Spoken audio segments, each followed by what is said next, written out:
தணிக்கப்படுவது யார்? ஒரு சிறு விதை. ஒரு மரத்தின் நட்டு வளர்த்தார். ஒரு விதையின் குற்றாலத்தில் ஒரு பலாமரத்தை சிவனாக வணங்குகிறார்கள். குருப்பலாநாதர் என்று வணங்குகிறார். இதுபோல் நாடெங்கும் நட்டு வளர்த்து வணங்கினால் தருவோங்கும் சென்னையில் தலம் ஓங்கும். தருவோங்கு சென்னையில் தலமோங்கும் என்று வள்ளலார் வாக்கு மெய்ப்பட வேண்டும்.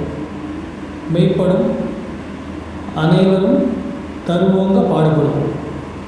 மலைகள் தோறும் மரங்கள் நட்டு மேகத்திற்கே அணையை கட்டு. மலை மரம் மழை பொறுப்புள்ள குடிமக்கள் இயக்கம்.